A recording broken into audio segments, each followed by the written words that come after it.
Jangan kaget ya kalau di Indonesia akan ada hujan salju. Sekali lagi, jangan kaget kalau Katulistiwa akan bersalju. Memang Sontoloyo ini nyeleneh informasinya. Banyak yang bilang ngawur atau ngayal. Namun kalau bicara ada fakta dan data yang berbeda sumbernya dari berita-berita mainstream, Anda harus mulai berpikir. Penyiaran berita mainstream hampir semuanya dikendalikan globalis dan negara dikuasa yang punya agenda propaganda. Maka informasi yang diberikan Bosman jadi terlihat aneh dan ngawur karena memang berbeda sumbernya dengan berita mainstream. Kembali ke climate war atau perang cuaca. Bukan saja perubahan cuaca ya, altered weather. Perang cuaca akan membuat arus angin dunia berubah. Bukan sekedar climate change atau perubahan iklim karena kebodohan dan kecuekan manusia rendah kepedulian alamnya saja yang membuat dunia semakin panas. Bukan, ini lebih kejam lagi. Jauh lebih kejam dari perbuatan Rangga meninggalkan cinta tanpa pesan. Namun ini adalah perbuatan manusia egois, pemimpin egois, negara besar egois, dan globalis cabal egois, yaitu para Thanos yang ingin menjadi penguasa, turun tangan dengan sengaja memasang alat menggeser angin, cuaca, terganggu keseimbangan alam secara global. Inilah yang kita wanti-wanti, apa yang akan terjadi setelah pandemi virus berkepanjangan, manusia ditimpa masalah lagi dengan cuaca yang kacau hingga tumbuhan tropis bisa mati, makanan bisa langka. Food war terjadi setelah climate war. Kali ini efeknya lebih mematikan dari pandemi COVID. Center ekuator bergeser, tengah bumi bergeser terhadap matahari. Dunia koplak sampai manusia sadar bahwa kita punya common enemy atau musuh bersama, yaitu alam yang tidak dipelihara. Seperti tubuh manusia tidak dipelihara di usia senja, berbagai penyakit dideritanya. Ternyata sahabat, ada fakta lain kalau kita ingin membalik semua keadaan tersebut. Banyak buktinya. Misalnya, ada seseorang di usia 65 tahun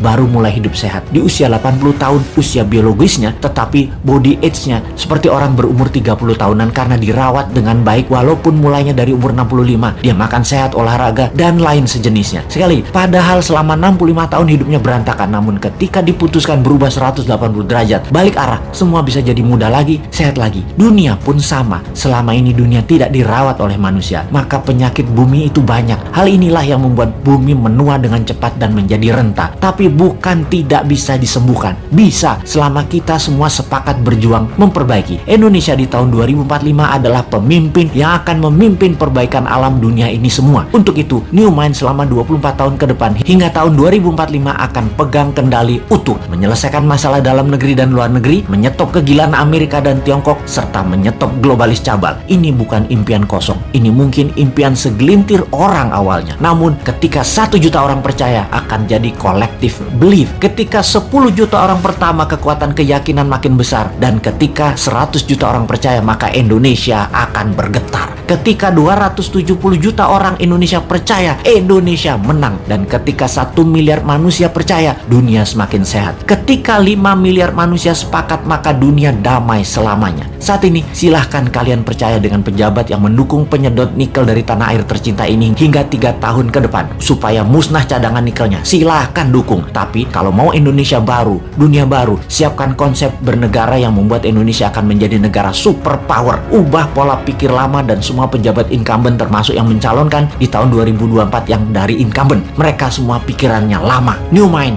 siap!